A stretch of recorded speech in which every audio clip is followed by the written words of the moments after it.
Welcome back to another episode of the Sabre Roundtable. My name is Jonah, I'm Christian.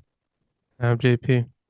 and as always, we'll be talking to you about all things Buffalo Sabres hockey and even a little bit of the wider NHL. We are officially in round two, and let's just get it out of the way. I know we kind of did. We basically did a post mortem before they were out, but the Toronto Maple Leafs out in Game 7 overtime to the Boston Bruins. Stop me if you've heard that before. Man, just brutal for them every year. You hate to see it, but at the same time, you absolutely love to see it. I thought they were going to do it too. Did it not feel like they were going to win that game? I didn't watch most of the game because I was at a concert, but there was someone like 5 rows ahead of me who had the stream going on their phone as the concert was going on. Like the whole stadium was dark, right? And there's just one person with their phone on, just like looking at the game. And I'm like trying to look over the shoulder. I'm like, what's going on down there? And I just checked and I'm just like, oh, they lost in overtime again. Oh man, just And it seems like we're finally on the brink of some major change on the core four. End of an era, really. yeah, an end of an era. Great regular season success, nothing in the playoffs. And John Tavares is going to be a Buffalo Sabre next year. But a couple months time. I agree. The Shannon plan lived and died in the midst of the Sabres playoff drought. I was also hoping we would get to talk about the Carolina Hurricanes being eliminated, but alas, they stave off elimination. And Yeah, they're Corsi merchants. They're really not. When you shoot the puck 100 times a game or whatever, it feels like, yeah, you're gonna get some wins. And now they face a good team and can't do it. And then go good goaltending. in any case, moving back over, I guess, to the Sabres. This episode, we asked all of our amazing listeners out there on our social platforms to submit some questions, topics for us to discuss on here. Obviously, this is the dead point. Well, not the dead point, but one of the dead points of the Sabres off season. We're still in the midst of round two for the NHL playoffs. I guess we can get this out of the way. The draft lottery did take place. Yep. I forgot about it because nothing changed. No team ended up moving up or down. Macklin Celebrini is seemingly going to become a San Jose Shark, so good for Mike Greer and all the fans in San Jose that had to suffer through that horrible season. They get rewarded with their first overall pick, and it also means Chicago, they stay at second overall. So another top three pick for a Good. franchise that deserves it, Pretty lame draft lottery. No which is movement. the way it should be because draft Did- lotteries are the worst Yeah. thing in all of sports. Talk They're to a fun. Detroit Pistons fan today and see how they No. feel about draft lotteries. Oh, that's so messed up. They One, dropped two, the NBA five. draft lottery is more messed up than the NHL draft lottery. Falling to 5 after the season they had, they won 14 games.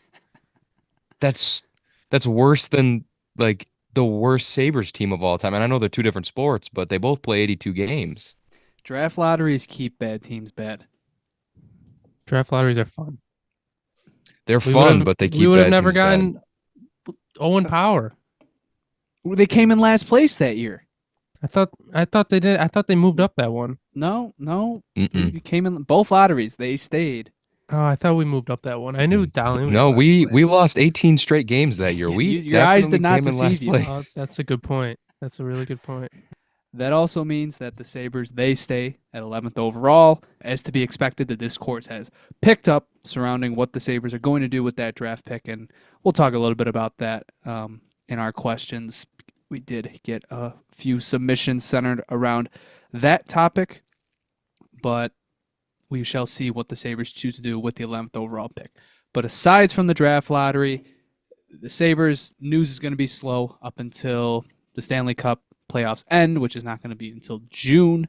So not so many things to talk about anymore. We've had pretty busy last few episodes. If you haven't already, go listen to them. We gave this season a postmortem. We talked about Don Granato being fired, and we talked about Lindy Ruff being hired as Sabres head coach. and we previewed the entire Sabres off season last time. So this time around, we asked you to submit some questions to us to discuss, but one more stop. But before we get to the questions, the Rochester Americans. Their playoff run is over. They are eliminated by the Syracuse Crunch in 5 games. That game 5 being a do or die, and they lose that. By a score of 4-2. So they're no playoff magic in Rochester this year. Yeah, they gave it a good effort. That comeback was awesome. There were, tweets going around before that third period of just like what a wasted effort by Devin Levi. He was carrying this team and they couldn't get it done. And they rallied, and that was really admirable, but just sucks that they couldn't make another deep run, because I really think it could have benefited Devin Levi and probably the rest of the Americans. Like, you would have loved to see like more of Kulik or Osland, but wasn't meant to be. So I think that's part of the issue, is that we're such a young team. A lot of the other, AHL teams are older. Hershey Bears. Yeah, and older and bigger. And we're younger, which I like because I wanted prospects there, but they weren't producing. Kulik didn't have his playoff magic of last year. Olsen was scratched the last 2 games. I think Roseanne did all right, but I mean the most notable Sabres prospect was pretty much Wahlberg. And Levi. Levi was awesome. He was basically the only reason they were actually in that series. I mean, he put up, how many saves did he have that game? 60 saves in game 3. And they lost. Yeah. So I don't know. They shouldn't even gotten to game 5. Let's put it that way. That comeback was unbelievable.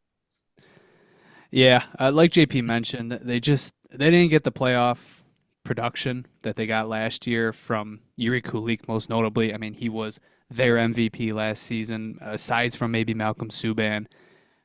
Led the team in goals, I think points as well. This year, 2 assists in 5 games. He was really shut down. If look, I'm not a big plus minus guy at all. He was a team worst, -8 in 5 games. So not a good run for him. Big step back from last year, unfortunately. But I don't think it's anything to be worried about too much. Isaac Roseanne as well, 2 goals in 5 games. Anton Wahlberg, excuse me. Obviously, this season was it was a Devin Levi ran team. He was giving that team life, even dating back to the regular season. So it was always a run that I think that was destined for disappointment. It really would have been cool to see them pull off the comeback against the Syracuse Crunch, but to no avail. But I still think there's some positive things to take away from this playoff run. Osland and Wahlberg got their licks in the AHL, so we'll see what happens with them going into next season. Obviously, Devin Levi was a monster for the Amerks and very well might have already guaranteed himself a spot on the Sabres, which we'll talk a little bit about. So not all is lost. I think the biggest thing for me also is I think you saw that the Amerks are really not strong on the blue line. I think aside from Ryan Johnson and Jeremy Davies, who I've always kind of liked as a player, is not exactly rock solid back there. You have a rookie, Nikita Novikov, and then guys like Zach Metza, who's a solid player, but not really a guy who's going to help them out much defensively. And then same thing with Ethan Prow, just kind of your average AHL guy. Just looked to me like they weren't really it wasn't their back end just did not help them out at all this series. Yeah, and I don't think Ryan Johnson really took over as he probably would have wanted him to, considering he was playing pretty good in the NHL, got sent back down, and I don't think he stood out enough. So that is going to wrap up the Amerks season for this year. There's officially no more playoff hockey available to the Buffalo Sabres in any sort of fashion. So we're officially into the off season. Officially into the off season. All right, on to the Q&A. So as always, thank you for anybody that submitted. We tried to get as many of these in as possible. There are also a few overlapping questions, so if we didn't get to yours, hopefully it was sort of answered with another one. So without further ado, why don't we get right into it? So the first one, this is from Joseph Sultana on Twitter. He asks, what would you call a successful offseason for Kevin Adams? In my opinion, it would be adding a top six forward, a third line center, maybe one or two fourth line playoff type players, and maybe another top four D man too if you can. I would add a backup goalie, but I also wouldn't be mad if Levi was the backup. Um, I mean, that's a dream scenario off season. Like if you asked me the same question, I probably would have given you the same answer.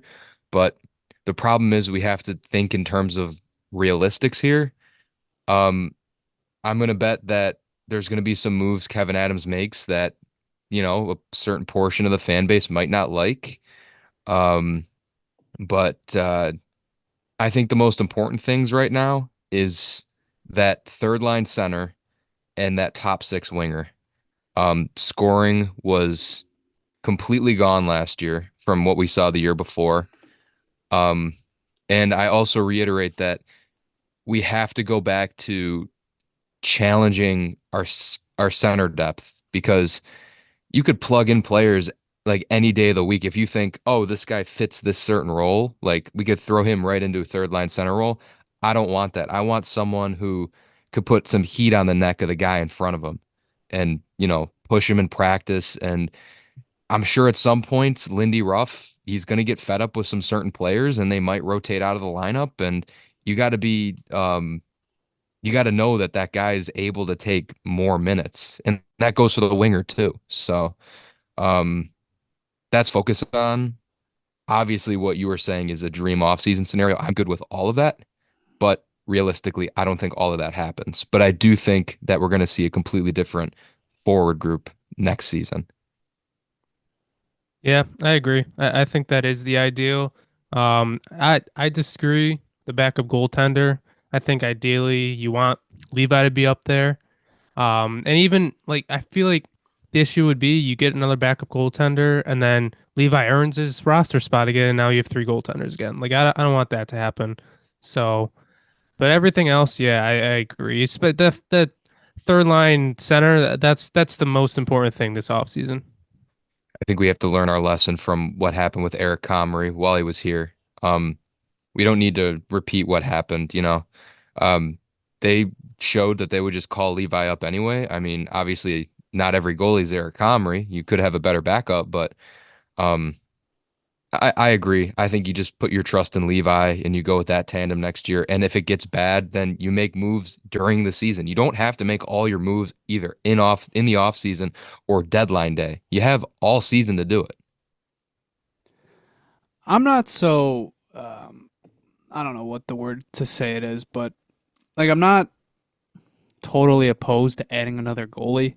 And I think, you say you need to learn from Eric Comrie. I don't really disagree, or I don't really disagree. I think Eric Comrie is like what, a fringe NHL goaltender, AHL goaltender, but the team had no confidence in him. But I don't think that's a guy that it's a bad idea to have in your organization. And what I mean by that is look at the Toronto Maple Leafs. Martin Jones was absolutely signed to be their third goaltender last offseason behind Joseph Woll and Ilya Samsonov.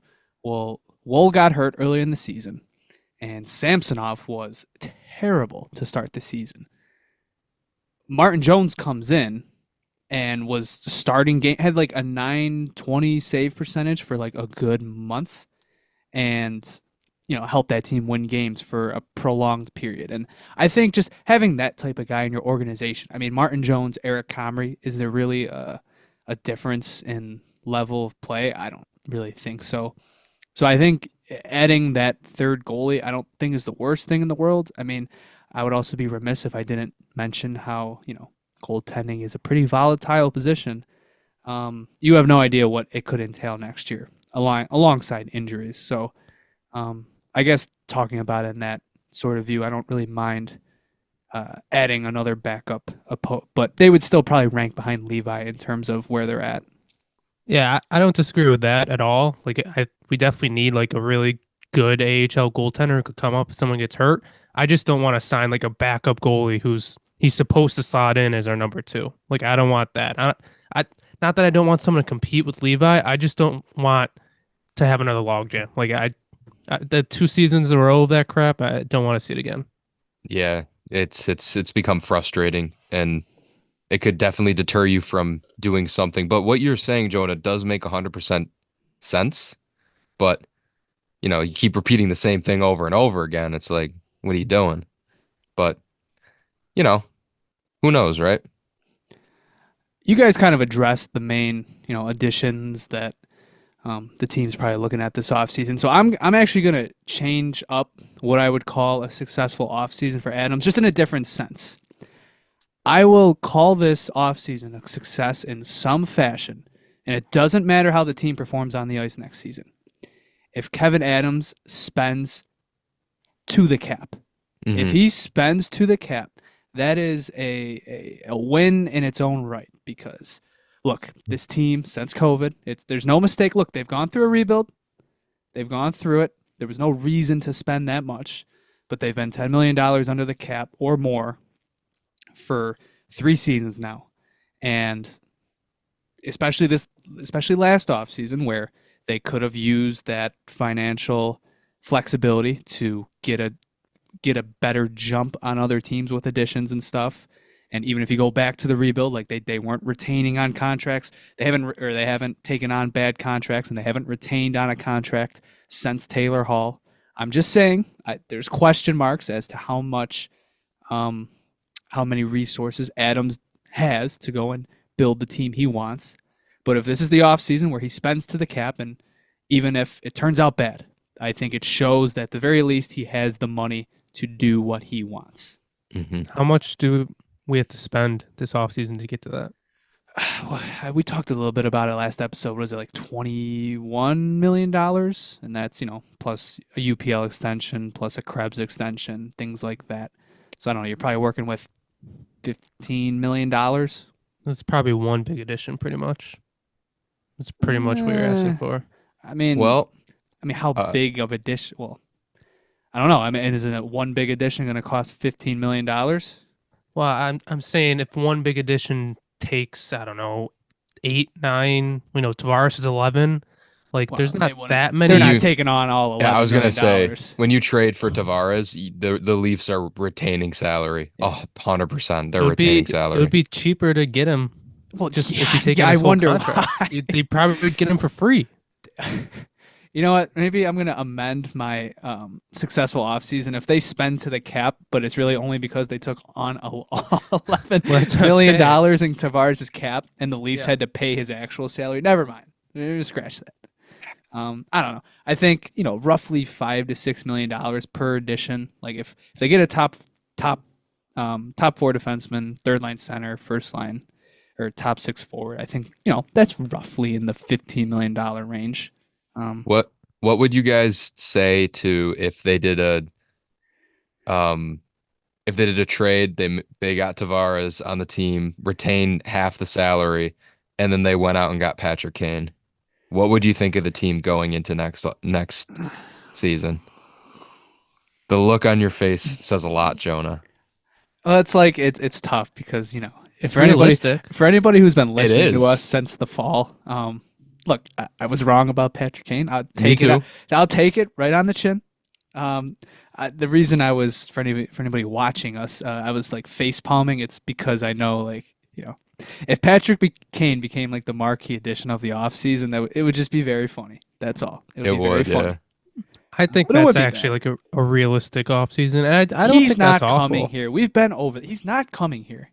If he wanted to be here, he'd be here. Well, I agree with that. But if we were to go get John Tavares and say, it's different now. It's different. We got Lindy. You grew up, you probably were a fan of Lindy. We're building the 2016 NHL All-Star team. Let's go. Get John Scott on the team too. Bring him back. All right, moving on. So the next question is from the Bo Byram fan account. He asks, would having 2 rookies on the team next season be a Kevin Adams failure? I think it would. they need to get some vets and take a step forward. Adding 2+ rookies isn't what we need to become a playoff team. He's got credibility there. I mean, bringing up the young guys, you've kind of done that the past few years with this rebuild, and it's been fine. It hasn't, whose development has really been stunted that much by it, other than maybe Krebs getting thrown onto the fourth line a little bit. I think But Krebs is definitely the obvious one. But even yeah, then, like he took steps defensively. He's a right. reliable. Like the thing is that he can't now. He seemingly can't move up in the lineup. So I guess if you want to call that a failure, I guess go ahead.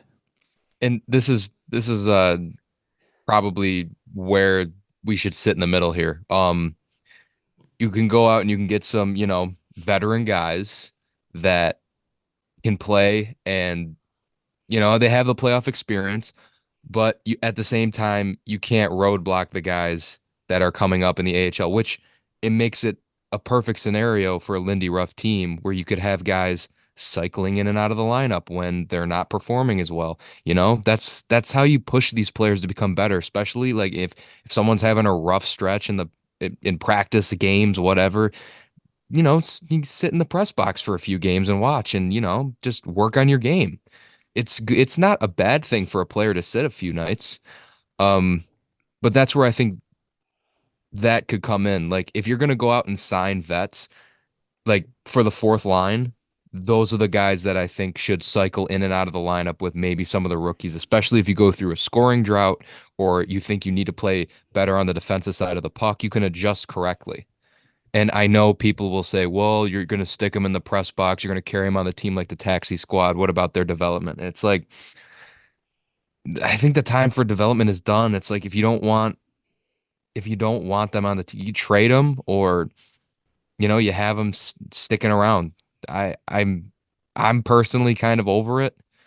But I don't know how you guys feel. I don't think it would be like if we went into opening, first week and we did have two rookies. I don't think it would be a complete failure. I think it would be a failure if we relied on them. Right. Like if we didn't make any additions and Kevin was like, okay, Kulik and Savoy, they're gonna step in and play some big minutes. That would be a failure. But if they earn spots out of training camp and maybe they are playing lower in the lineup, I don't think that's a failure. Um, just as long as we're not relying on them, basically. But I don't disagree. It would definitely still be concerning, even if we did have two rookies on our lineup. It would definitely be concerning. Yeah, I think I guess the wording to work with there is interesting because I guess there's a scenario. Kulik is definitely the prospect, probably to watch going into next season. Um, and I guess that would also mean, like, in this scenario, you're probably envisioning, like, him and Roseanne. Like, let's say those two make the team. Is that a failure? I would, I would probably say yes. I would. I think you can't. I don't think you can sell the message you are putting out there right now and also have that happen. Because I mean, look, if two rookies make the team, are you a younger team than last year? I mean, like Yeah. probably not, but like I think you get what I'm trying to get at. Like you More didn't inexperienced. you didn't get older. You didn't get older by making your team older. You're just asking pieces that were already here to just take another step themselves. So I think I probably would consider that a failure. So moving on. Next question. JD Buffalo, he has three, but we're going to mix in one of his questions later because there was some overlap. Who are your favorite trade targets for a 3C and also a top six winger? And who is a surprise player or prospect that we could send out? So the first one, favorite trade targets for 3C and top six winger. Go. Well, we already kind of talked about it. John Tavares on the last year of his deal. I mean, you could maybe get him cheap. I really gave it no thought until I listened to an episode of SDPN, shout out. But they threw around the idea of him either going to Buffalo or Detroit. Steve said he'd rather die than that happen because you'd be trading him in the division. Um, What's the but connection to Detroit? it's just possible, Is there a picture of him at Detroit Red Wings pajamas? Right. Yeah. They're all different Photoshop pajamas. I think it was just a matter of cap space and what they could be, working with in the off season. But I think John Tavares could be, even if it's for a season, I think he could be great for Dylan Cousins. He's playing with him at the Worlds right now. Did you see the interview with that what was it, the intermission interview he had? He said like playing with Tavares is surreal and it's great. I think that could be the perfect guy to push him for that 2C role, you know? They could if you have to change him up in the season, go ahead and do it. I got full confidence in that. And the best part about it is if you go and do this, I mean, yeah, you might have to ship like a guy or two out, maybe a pick, but I don't know. you're not taking the whole salary on. I think like Tavares being moved, it's very akin to like the Marc-Andre Fleury deal, where it's purely like I know it's probably a bit of an exception, but Marc-Andre Fleury, very old, but coming off a Vezina season, gets traded for an AHL player. Now there was no retention in that deal, but I think that's kind of the same idea. I just don't think if you're getting him at 50% and possibly 3-team retention deals are all the rage these days. You're probably giving up something, but you're not giving up even like a prospect. I don't know. I'll just throw out a name like a Victor Nuchev. I don't even think you'd have to give that much up. I mean, this is $11 million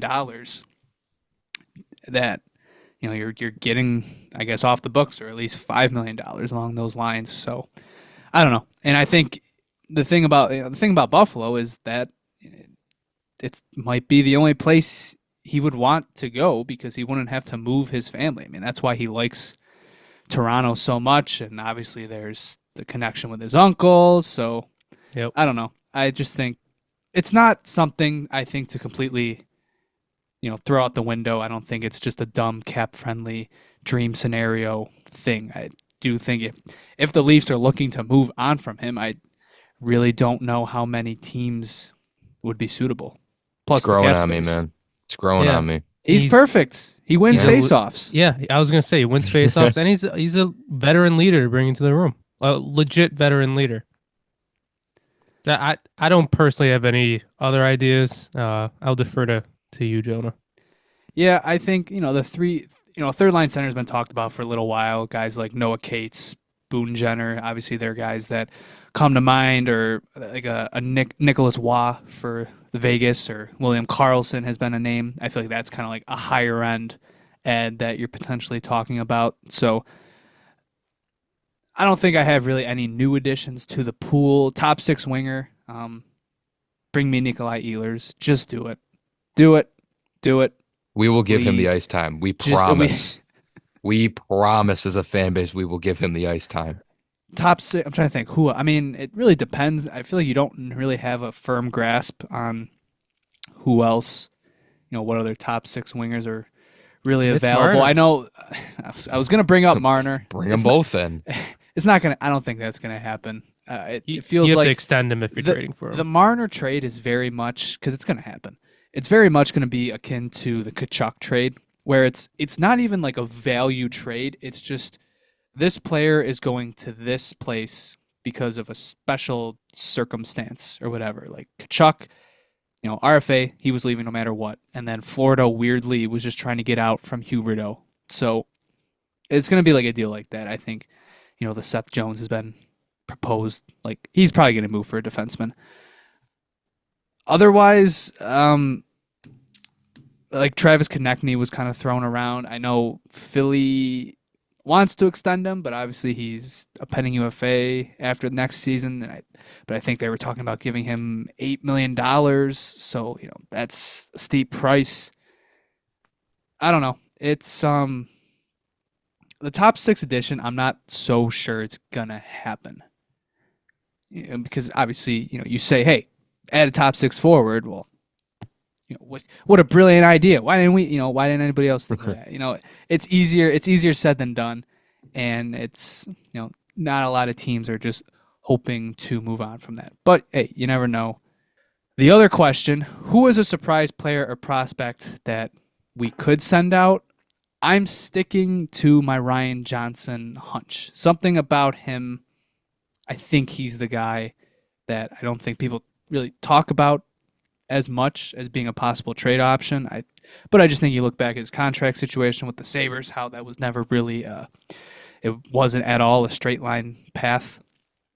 And just given he's not really the type of defenseman they need right now, and there's not really that much room for him, so I could see him being a trade chip.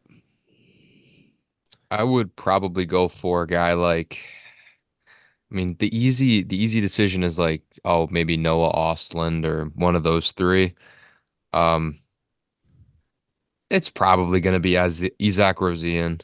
It'll probably end up being him. I mean, he's been here the longest out of those prospects that were previously mentioned. Well, I guess Ryan Johnson hasn't beat, but um, it seems like, you know, the undersized players that everyone says we have way too many of. Guess he would fall under that category. And if Kevin Adams does want to move in a different direction, that's probably someone you want to dangle in front of, a team that is full of, bigger bodies.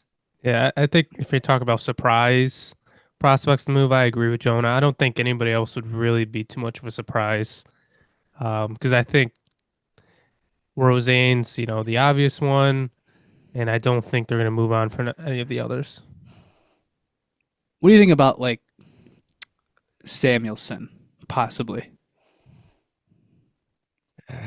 I mean, maybe I could I feel could like see I it. feel he's the other roster guy who they could maybe look at and be like, all right, I think if he can make us better, and I think his term's the issue. If he didn't have such a long contract, I think I think even his you could cap talk hit's about it. high, honestly. Well, I agree with that too. But a team would take him on. I don't even want to talk about take him on because I still think he's good. But a team would want him if it was like a 2 or 3 year deal. But I think he's still got what 6 years left, 5 years left. I I think think it's it's too long 6. for the type of player he is. More of a lockdown guy who's kind of made of glass, at least That, at this point in his career. yeah, I think the organization's probably a little frustrated with that, but yeah, he's the guy. If you look at the 6 defensemen that'll be on this team, I think they signed him long term just so they had some consistency in their like bottom pairing. Because I mean, you have your top two, right? You have Darlene Power, and then you have your 3 and 4, and then Samuelson's somewhere mixed down there with maybe Byram. We don't really know how he's going to turn out yet, but I think that's kind of why they signed him to that deal. They just wanted some sort of consistency year in and year out when it comes to their defensive depth. But yeah, I mean, you can give that up. I don't know if you'd have to retain. I don't think it's that Nah, I high don't of a think contract if to you have to. No, retain. you wouldn't retain. If any team asks you to retain him right now, I We're think not he would just be like, if you want to get a top six forward, and let's say, I don't know, I'm trying to think of a top six forward that would maybe be like if there's like a 1-for-1 swap somewhere out there, and they're like, hey, we'll do it. We want Samuelson. It's like, well, if it's if it was something like that, then yeah. We're not the Sharks who are gonna retain on a contract for what, like 6 years or whatever they did. So Yeah, it's crazy. all right. Moving on. This one is from Kyle Zuminski. What type of deal should we give UPL? And do you all think we try and make a trade for a goalie to back up UPL, or do you think Levi will bring up Levi to back him up? I think based on what we've heard from Jeff Merrick's report recently, and I think the Luukkonen thing, they're trying to hammer out something longer term, probably along the lines of 4 or 5 years. So I think that's where it's going. In terms of AAV, it seems like he's going to get over 5, which, that's, if you're going based off his play from last year, absolutely sign me up for that. I just think obviously there's risk. Need I mention the position that he plays, and also the years previous to this one? Yeah, what I think he's gonna get is a 4 by 5.5. What I think what I would want him to sign is probably a 3 by 4.5. So knock 1 million off the salary, a year off the term, just because of the volatility of the position. Um, because I mean, you see it with goalies all the time. I mean, Bobrovsky, after he signed that mega deal with the Panthers, he was a ghost for a few years, and then he just popped popped back in, and that could be benefited off of the fact that the team in front of him got a lot better during that time. But yeah, I would say knock down the term, knock down the money if you can, but I don't want to see this go to arbitration. So if it comes down to 500K, just do it.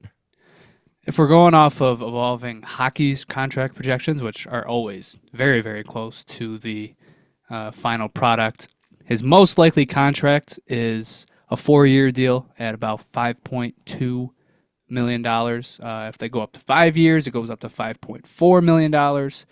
And then, for example, a 3-year deal, 4.6, 2-year deal, 3.9, and a 1-year deal, 3.4. They want to go the full 8, 5.3 million. Mm-mm. I don't think they'll go Nope. down that route.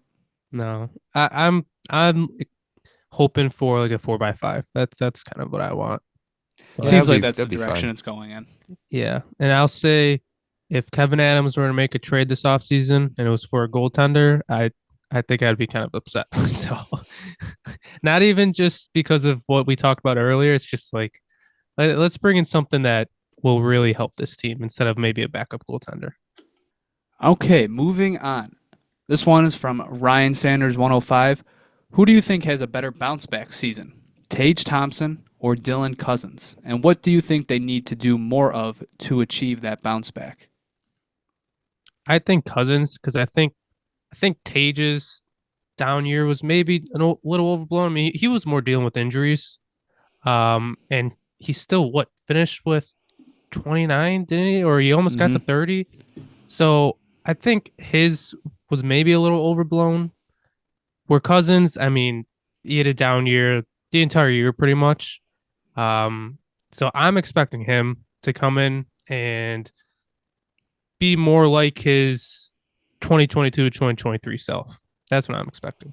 Yeah, I agree. Page battled injury most of the year. I'm also gonna go with Cousins. When it comes to Cousins, I think last year, you saw it in his play a lot. I think he was trying to just go through too many guys. I mean, as a center, you're there to drive play.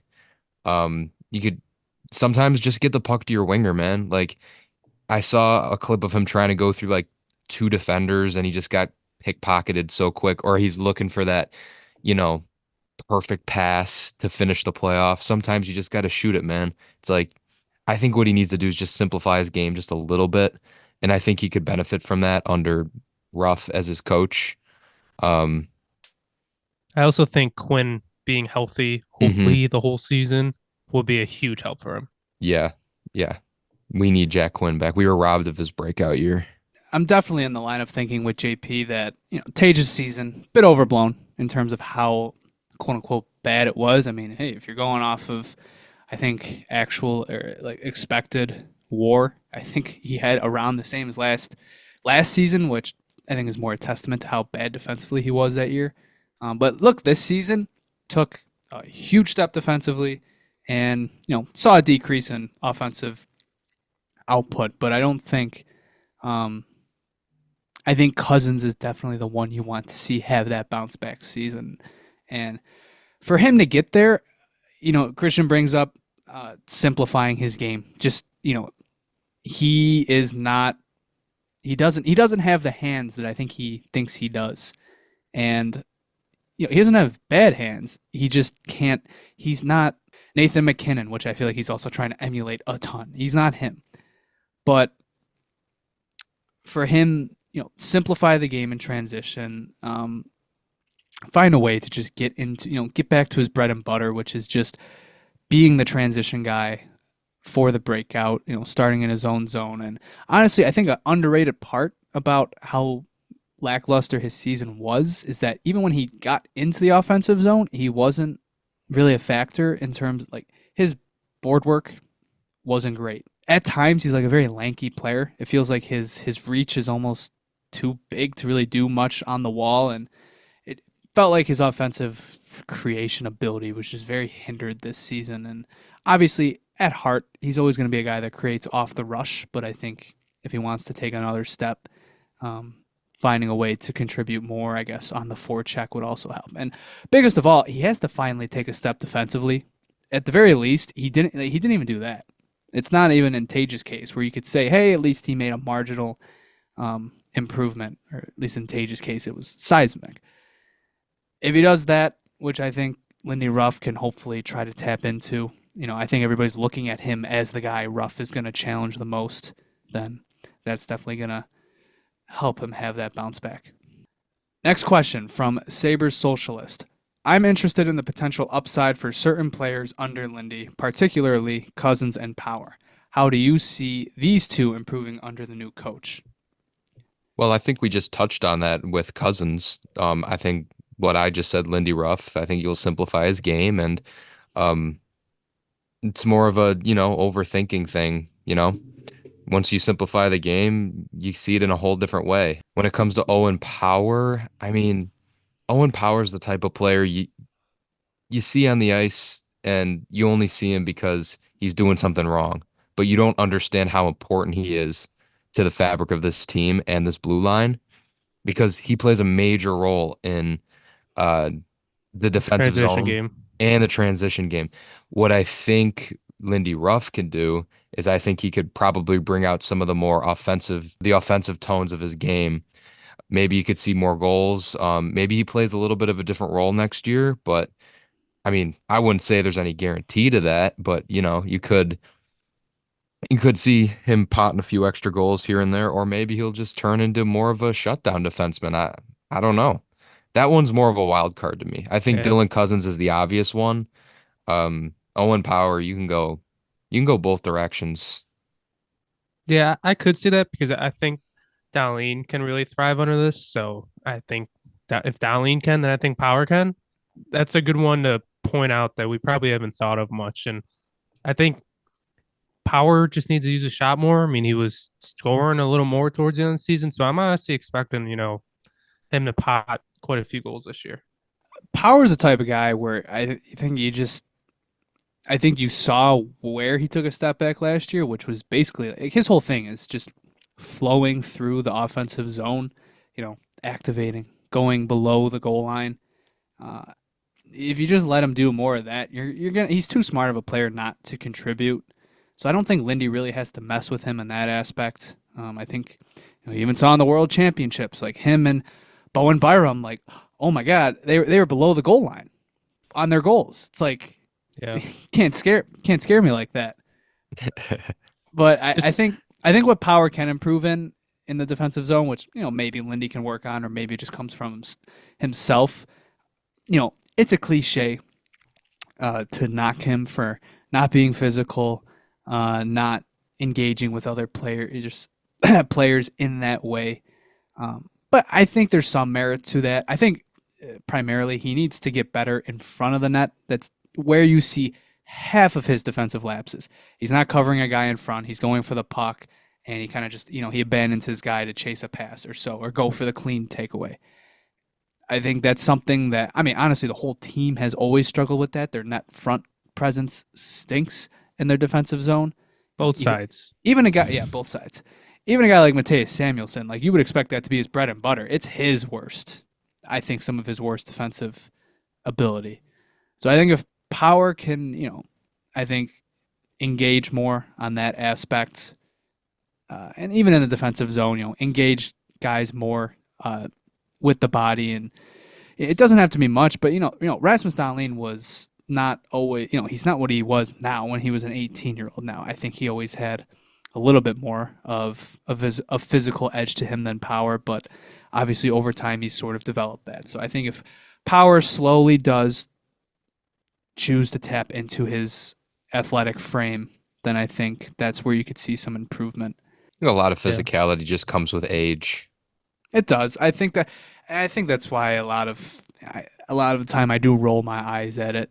Like I'm not a big believer that you need to go out and get physical ability. If you're going to be a heavy hitting team, you're going to be a heavy hitting team. It's going to be a whole team philosophy thing. Hmm. Ryan Reeves is not going to make you, you know. I mean, how many additions have come in and attempted to be that? Ilya Labushkin, Connor Clifton, Jordan Greenway, Eric Johnson. Like it's just I don't know. It hasn't been their. It was never their identity of under Don Granato. Next question is from Grayson Schaefer. Does Lindy Ruff fully unlock Zemgus Girgensons this season? I think He's we've never only seen. coached him. He's never coached him. If I'm It being would. That is completely, crazy. I was thinking about this. It would be hilarious. Ruff gets fired, doesn't get to coach Zemgus, and then Girgensons finally leaves, and that's when Lindy Ruff comes back. that's wild. That's basically like the whole drought. But if I'm being honest with you, I think we've only seen 10% of Zemgus Girgenson's full potential. Um, Lindy Ruff might be the catalyst to, give us the other 90%. A top 6 edition. I mean, we have one in Yeah, house already. there it I mean, is. He was a top 10 pick in the draft. Don't forget about that. A Latvian locomotive. You know what? If he's back next year, Godspeed. See what happens. It's Zemgod's year. The year of the Zem God. All right, moving on. Next one is from Francesco Annunziata. At what point does Skinner's contract become a big issue, taking into account the player he is and the young guys that will need deals within the next few years? This is something we talked a little bit about last episode. I think I'm not so down on him as I think a lot of people are. Not yet. I see the concern. It's just it hasn't. I guess you could almost categorize it as it hasn't really set in for me. Like I want to see one more season, and then make my decision. Now, if he has another season akin to this one, then I think they're gonna have to start looking at a deal next off season. Hmm. Especially Paterka's gonna need a contract, Quinn's gonna need a contract. So, and you're gonna be looking for other additions. So I think after this year is when, even honestly, even if he has a great season, there's probably still gonna be talk about it. Yeah, that was actually my line of thought going into this because I've discussed this a little bit uh with some people in my family and my dad, and they kind of agree that they should probably look to buy him out this offseason. But I was like, he's consistently been your best 5v5 forward for I don't even know how long. I mean, he has his up and down seasons, and I think last year we just saw a down.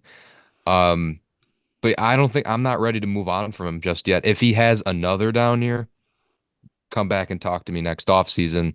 Maybe we could do like work a deal out. I'd be more open to it. But I think he's an integral part of this team.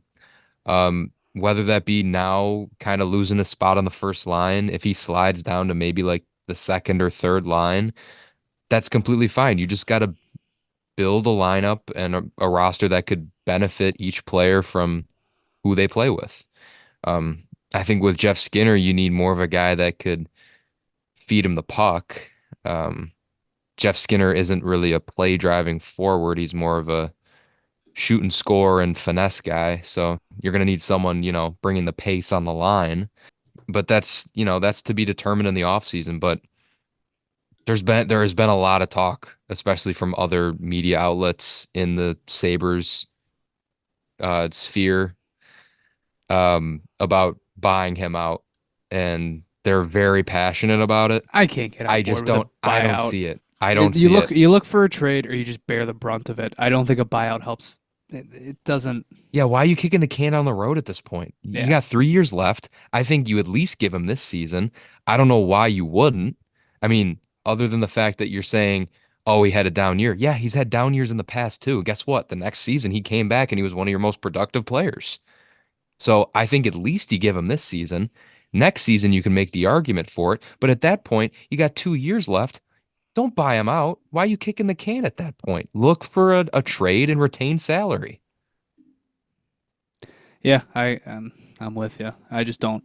I don't really see the problem. I mean, he had 24, 25 goals this season, around 50 points. Like it's not I don't obviously he's a defensive liability, and that's never going to change. So at some point, there's a give and take. How much offense are you really willing to sacrifice, or how much defense are you really willing to sacrifice? But and I don't know. and those are all great points, but I've seen some just like not gonna name names, but I've seen some just ridiculous. I've seen some ridiculous opinions on Jeff Skinner, just and they don't even pertain to his play half the time. Like it's people are calling him some sort of like a locker room cancer, or they're saying that he's soft, like because he likes certain things. Like, what are we doing here? Let the let the What man the hell enjoy. are we doing? Let him enjoy Emily in Paris in peace. All right. Yeah, and let him pot 30 goals a year. Are you gonna be mad because he watches Emily in Paris? Grow up. And we love his goal songs. Yeah, we do. We enjoy him. And the people who don't, we just call them old heads. They're unks. All right, moving on. This one is from Kevin. Which non-rostered prospect do you feel strongest about keeping, regardless of ranking? I think obviously there's some obvious answer. I'm gonna say Wahlberg. I think he brings something that our prospect system just does not have, and that our team kind of needs. So I think Wahlberg. I mean, you could say some of these other guys, obviously, but I think Wahlberg brings something that we need. Yeah, Wahlberg is he's a different type of center that we don't have. Um, I don't know why, but I've always been a big fan of prospects with the last name W. I was a big Linus Weissbach supporter, and now I guess I'm a big Anton Wahlberg supporter.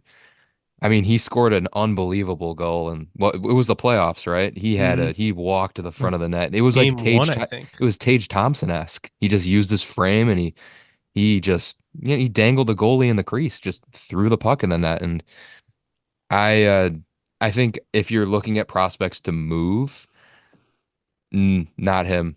It's way First of all, it's way too early. Second of all, it's like he is your outlier because he just plays a different style of game.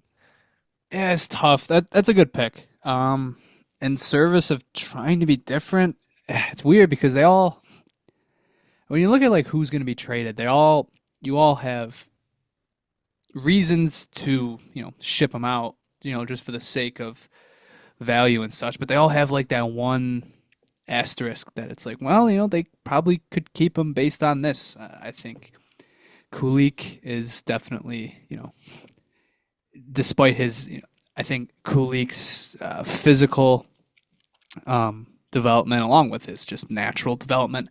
It's like, oh, obviously they could keep him there. And Isaac Rosean, he's got more two-way upside and is older than most of their prospects. And Matthew Savoy still tearing up the WHL as always. And even like Noah Auslin, obviously his run at the World Juniors was unbelievable this season.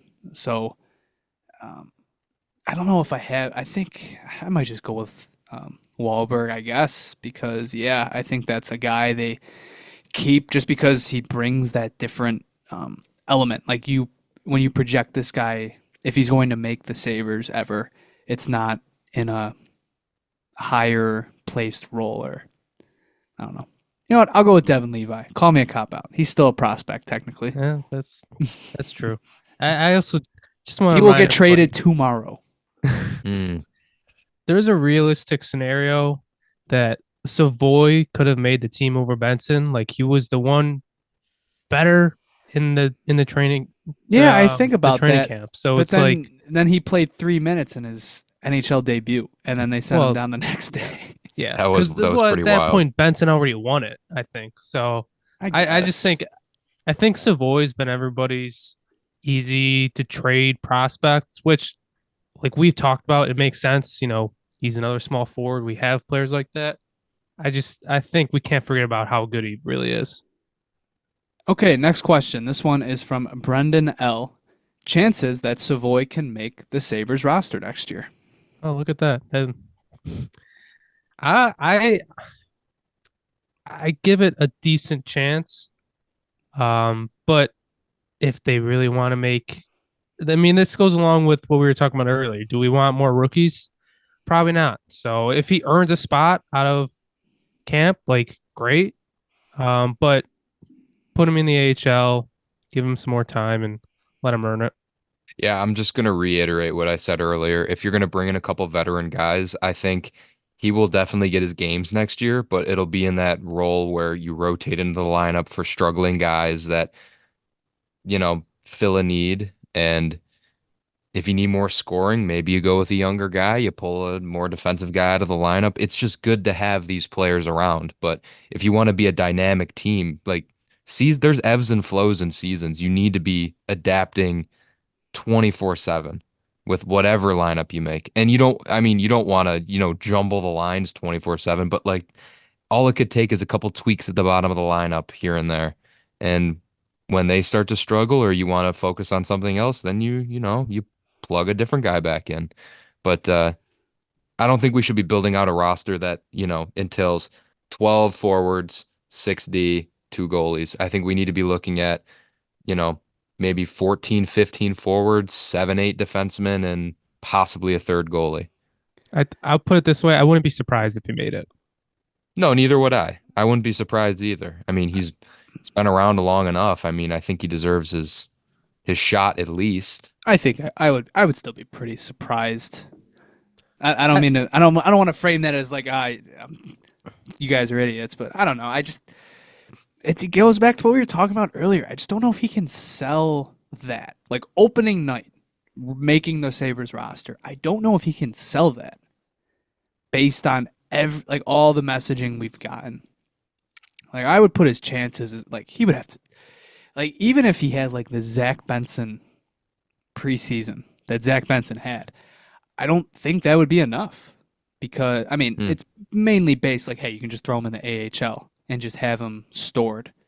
I think he would have to be like over point per game in the preseason and be playing like with Dylan Cousins or Tage Thompson in the process. Yeah. So I'm putting it at like a 15% chance. That's fair. Maybe even lower. That Amerks team next year could be just insane with their prospects. Yeah, the forward group it's looking to be pretty fun. It literally could be all of our top prospects on 2 different lines. All right. Next question. This one is from Jesse Calhoun, good friend of the show. Start, bench, trade. Danny Zubris, Vladimir Zabotka, or Luke Adam? I'm no matter what, I'm starting Vladimir Sabotka. Great second line center. Brings a lot to the table. So I'm starting him, and the other 2 don't even matter because Sabotka will do everything else. I am sending Sabotka to Siberia. Luke Adam, he looks like a big body guy. I think you can get some value if you trade him to like a Lou Lamoriello. And then Daniel Zubris, he didn't get enough time in Buffalo. I think that's the guy you start. Zubris is a guy that can win you key faceoffs, such as Sabotka to do that too. Now, if I think I would definitely start Zubris. I think, oh man, no, I can't do that to Luke Adam. I won't discredit his legacy like that. I will bench Luke Adam, and I'm sorry, it's tough. I will have to trade Vlad Sabotka. That's a shame. Now, if Ralph Kruger was making this decision, I think I know who he would start. I think. All right, moving on. This one is from Daniel Horvatis on Instagram. Trade or keep the 11th pick? If traded, what kind of player do they go for? So, we've entered the inevitable conversation. What are they going to do with the 11th pick? And I'm just going to say right now, I am fully prepared to be wrong. You know what? I have a habit of saying things and then the opposite happens. So you know what? I'll work my magic here. It can be a good thing. They are keeping the 11th pick. It's not going anywhere. They are not going to trade it. I see what you're trying to do.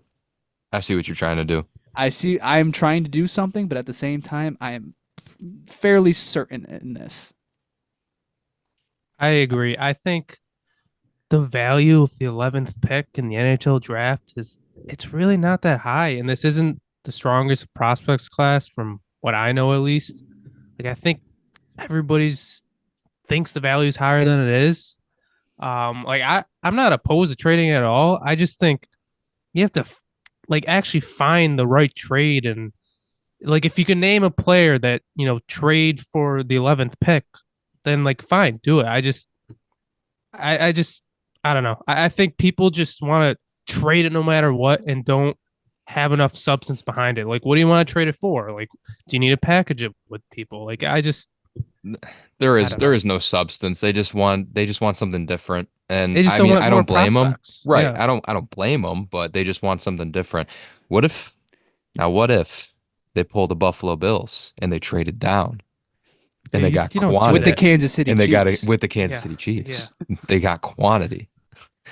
They just I, keep trading down and they get like 20 picks in like round 7 or something.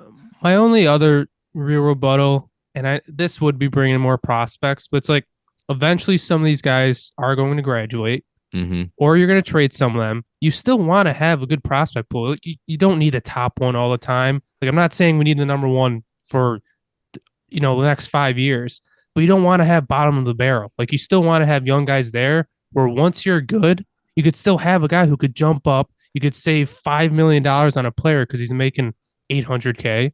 Like, you don't want to completely deplete your prospect system. So, if you get a young guy and his realistic projection is 3 years out, like, I'm fine with that because none of our other prospects have that same like timetable.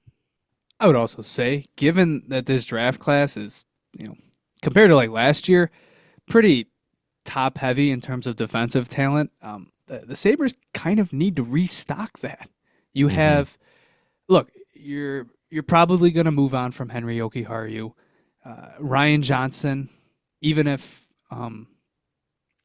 even if my hunch comes to fruition and they trade him, obviously you're going to need to replace that. Even if they keep him, if you're looking at the defensive system, they don't have much. You got Nikita Novikov, uh, Zach Metza. Those are your guys in the AHL. You still got like Gavin McCarthy coming up, Maxime Sturback, but those are all a lot of what ifs. And I think you have. I mean, when's the last time they've taken a defenseman in the first round? Owen Power, and it's something that Adams hasn't, I guess, gotten around to addressing in the first round. And look, that's for good reason. A, you should always go after the best player available, and B, stocking up on forward talent is always the way to go.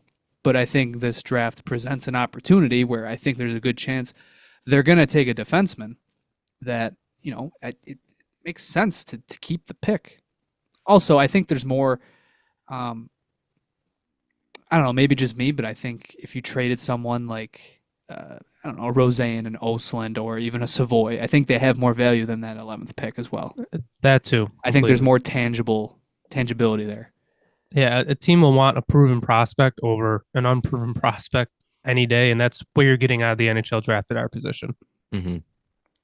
So once again, not opposed to it. It's got to be the right thing, and it doesn't really hold that much value. It's not Sitting going on to the happen. fence. It's not going to happen. Nope, it will not happen. And Not now at we all. wait. And now we wait. And now we wait. The seeds have been planted. Next up, this is from Bentley Alexander 28 on Instagram.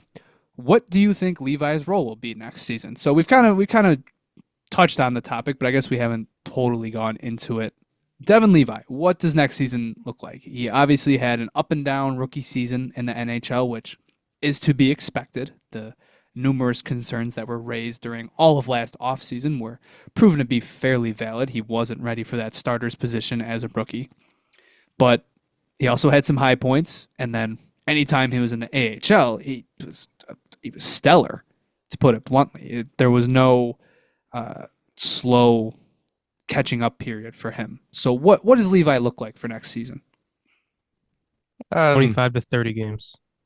You That's what I took the got. words right out of my mouth. I was gonna say, I'm hoping that UPL could continue the form he has, and I hope on like back-to-back nights, Devin Levi could step in and, you know, be a good netminder. But yeah, I would probably go for around maximum 30 games. But then right there, that brings up the question. It's like if he's only going to play 30 games, should he even be up here? Should he be in the AHL? Because he could be playing, you know, way more than that. So That's an organizational grid. That's an organizational decision that they're going to have to cross at some point. Um, yeah, I would say 30 games if he was in the NHL.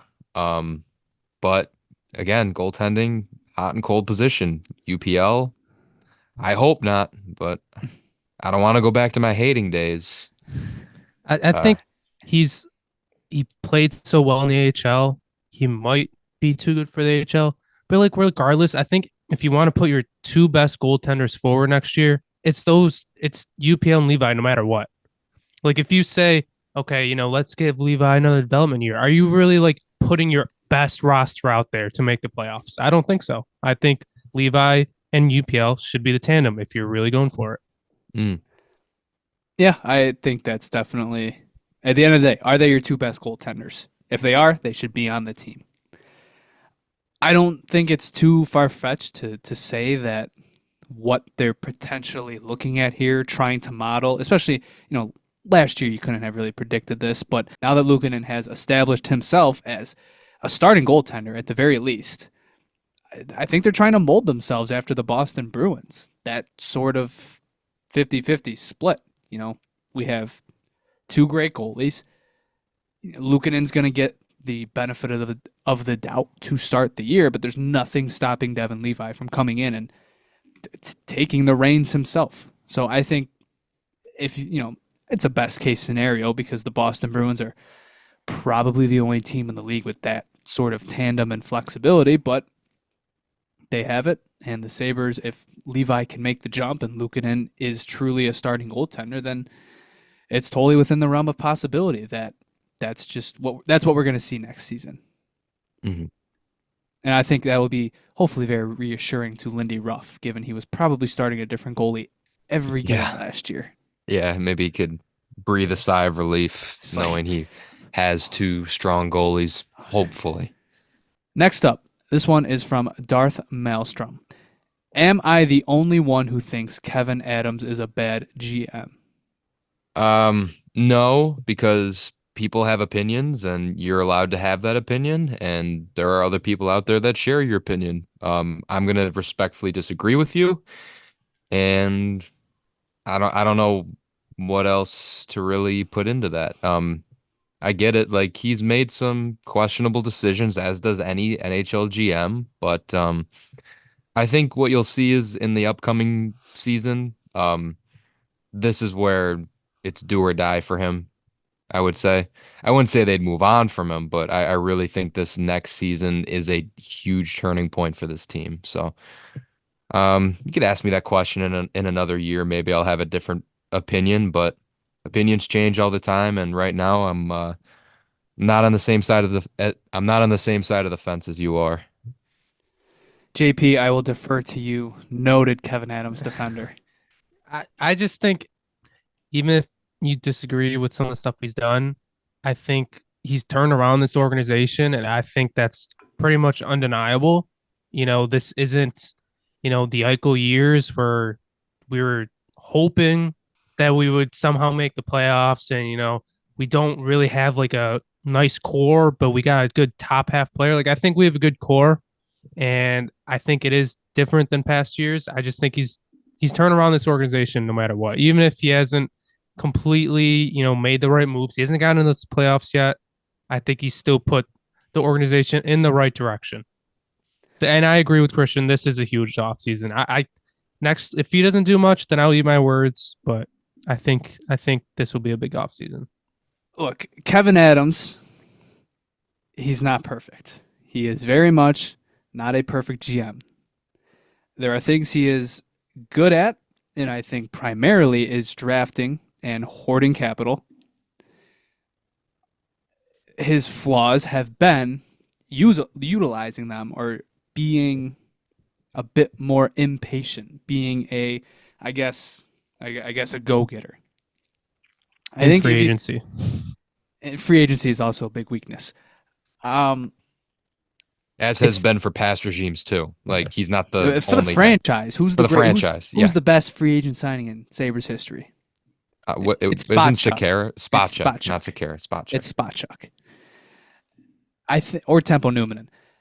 It look, the way I see it, the way I look at Kevin Adams' tenure, his first season, I don't even need to go into the shenanigans. The first day on a job, he fires half of PSE.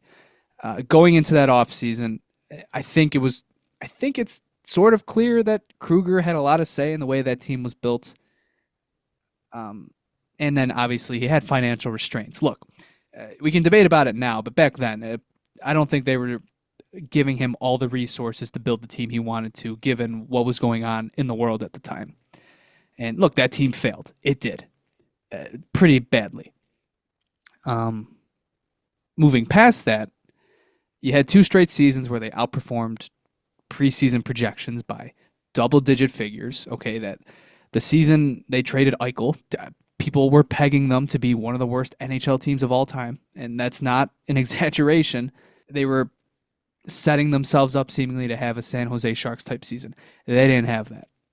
And the season after, they hit 90 points, scored the 3rd most goals in the NHL, and missed the playoffs by a point. Those are 2 successful seasons. And look, you look at some of his trades, for example. He handled the tear down almost perfectly. His best trade as GM might always be the Ristolainen trade. I cannot believe they got a top 15 pick for him. The Reinhart trade. Look, the Panthers have very much come out on the better end of that deal, but that's more a testament to Sam Reinhart. You got Yuri Kulik and you got Devin Levi from that trade. And then the Eichel trade. Who in their right mind thought he was going to come out getting the pieces he wanted coming out of that? Nobody in their right mind thought back in 2021, with the state the franchise was in, he was going to get... Nobody even thought he was going to get Peyton Krebs. And he got that, and he got Alex Tuch. So I think he did the teardown very well. And he's drafted very, very well, at least in the first round. Look, you want to look past that. His main failure as GM came the previous season. He totally failed to replace Jack Quinn. His defensive additions were not good. Eric Johnson was a disaster. And even Connor Clifton, look, he settled into a bottom pairing role by the end of the season and was doing better. I think when you signed him for 3 years at $3.3 million, and that was your biggest addition of the offseason, I don't think you were pegging him to be a bottom pair defenseman.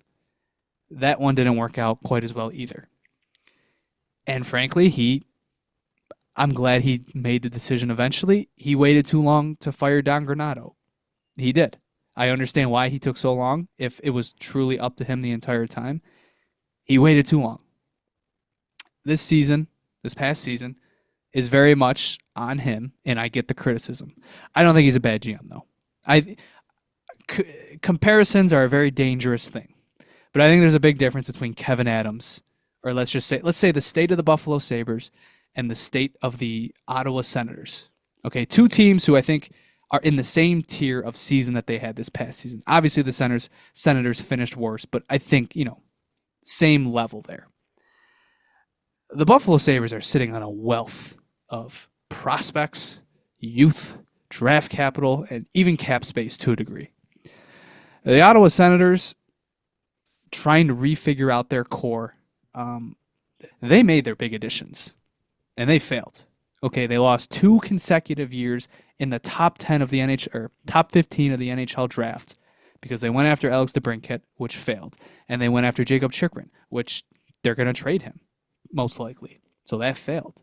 So you got the Ottawa Senators, who are in a similar situation, similar young core, a lot less pieces to work with. Imagine they don't trade Chychrun or for DeBrincat.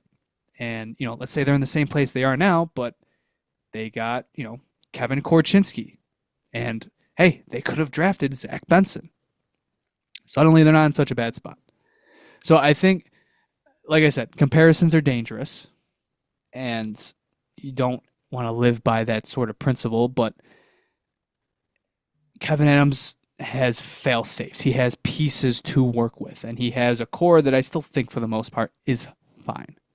So I guess, the question was, am I the only one? Are you the only one that thinks Kevin Adams is a bad GM? No, you don't. There's plenty of people that don't. like what he's doing, but I don't fall into that sort of line of thinking. I have more faith. This is the season. It's basically a make or break season. Whatever he does within the next 4 or 5 months, it's probably going to determine the trajectory of this team. At least, obviously for next season and likely for beyond. All right, last one. This one is from Mason.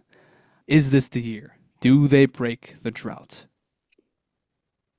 Always cautiously optimistic. It has to be the year, basically.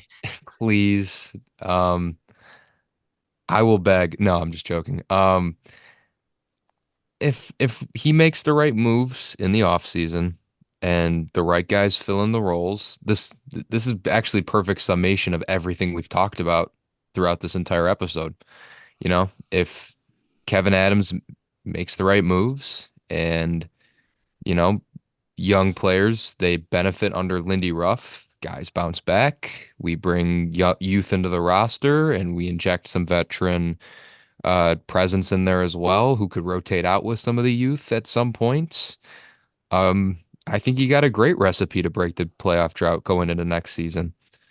It is the Buffalo Sabres, so like I said, I'm always cautiously optimistic, and it could very well backfire on us once again. But it's the beauty of sports, right? It's about I don't being know if I sad in call a it group. beauty. It's about being sad in a group 99% of the time, right? It has to be.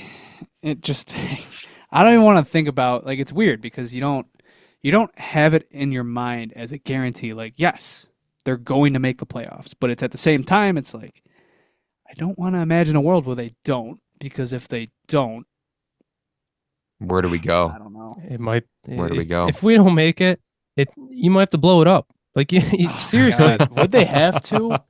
Like, would they have to? I don't feel like they something could. would have to change. They'd There have would to make have to be bigger a moves. big move at least. You can't Like, run it back again. let's put I don't even want to put it out there. So I just think it almost has feels to like be the they year, can't. basically. Like, how they've missed the playoffs 13 years straight, and I'm sitting here telling you, how can they miss the playoffs again? We can't do this. We can't. Okay, This not question is going going down to this drive rabbit me hole. insane. Yeah, not going down it. It just has to be the year. It has to be. Oh my This God. is not a rabbit hole we want to go down this episode. No, We've already no. rambled long enough. We've talked about a lot of positives this episode. Let's not end on a negative. True. Okay. I like that. But thanks for the question. Yeah. What was that, Mason? Yeah, thank you, Mason. Appreciate it. Send us into a spiral here. God. Oh God, I don't want to think about another. Another rebuild. Can you imagine sitting here again next year and being, I don't know. It's 2028 and we're sitting in the exact same spot. We're just No. like, well, they got Savoy as the first line The center. NHL is Look. introducing the play-in next year. Maybe it's our chance. Yes. That's how it's going to end too. You just know. It'll be a You play-in. just know. You know what? Oh my God. It We has had to an be the year opportunity to because do a play-in. We didn't get it. They still missed. They still missed. the fan base can't take another year. Like it has to. It has to. Okay. Well, I think that wraps up all of our questions, or all the questions that I put together. So like I said, if we didn't get to yours, I'm sort of hoping that we crossed over at some point. Otherwise, thank you very much for sending them in. These are always a fun exercise. Gets us talking about different stuff, different topics, especially at this point in the year. So Always appreciate the questions coming in. You know what? It's the end of the episode. We gotta at least recognize that it's a special episode. Oh, here we go. This Oh, whole God, I whole know. segment is getting I cut know. out. This entire segment is getting cut out. God damn it. Just go. Happy Kyle Poso episode, everybody. Yes. Let's go back to where this all went off the rails. Thank you for sending in your questions, everyone. We Yes, really thank you. appreciate it. Thank you. Thank you. So I think looking ahead here, I don't know. I don't know what the future entails really. At the end of the day, we're killing time till the draft. So Yeah. I'd like I don't know about you guys. I still like talking about the team. So Yeah, me too. I would like to record at least once a week, but I don't know obviously the topics or what they are. So I don't know. We'll think of some stuff. Try to pump something out as time goes on here. Like I said, I would like to try to stick to one a week, but You have any creative input, just slide into the DMs. They're wide open. You want of us to talk course. about something? Just let us know. Yep. Or if you don't want anything, Right. then also feel free. DMs are open. If you want us to just shut up, just let us know. That's If fine. you don't like any of us, you could let us know that too. So, with that, thank you very much for listening and or watching. If you want to follow us on Twitter, you can follow us at the Sabre Report. Follow us on Instagram at the Sabre Report. Follow us on TikTok. Subscribe to us on YouTube if you want updates for the pod. Follow us at Sabre Report Pod. Go give our friends over at the Buffalo Sports Talk podcast a listen. But I think, other than that, JP has one more thing he would like to say. Pack the barn for the Bandits. They could win it in Buffalo. Championship series starts next week, so let's show out for only a championship team that's in this city right now. Let's go Bandits. So with that, thank you very much for listening. Feel free to leave a review. If you're on YouTube, feel free to subscribe. And in any case, see you guys next time. Go Sabres. Go Sabres.